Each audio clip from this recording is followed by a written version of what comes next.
மாநிலம் கண்ணூர் மாவட்டத்தில் பரசின்னி கடவுள் முத்தப்பன் கோவில் உள்ளது.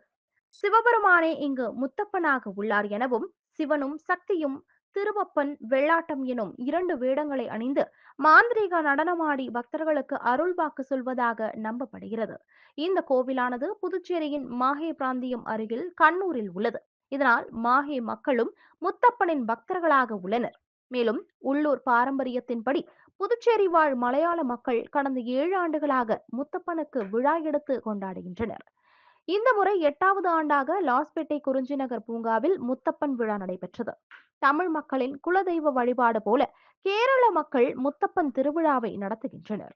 இறுதி நாளில் திருவப்பன், வெள்ளாட்டம் எனும் இரண்டு வேடங்களை அணிந்து சிவன், சக்தி பள்ளிவேட்டை ஆடி குதித்து பக்தர்களுக்கு அருள்வாக்கு சொல்லும் நிகழ்ச்சி செண்டை மேளம் முழங்க நடைபெற்றது. விழாவில் பங்கேற்ற கேரள மக்கள் சாமியிடம் தங்களது கோரிக்கைகளை காதில் கூறி அருள்வாக்கு பெற்றனர். தங்கள் வேண்டுதல் நிறைவேற விழாவில் பக்தர்கள் முத்தப்பனுக்கு தேங்காய், வெற்றிலை பாக்கு, பச்சை பயிறு, மீன், கருவாடு போன்றவற்றோடு நீண்ட கத்தி மற்றும் தென்னங்கள்ளையும் கொடுத்து வழிபட்டனர்.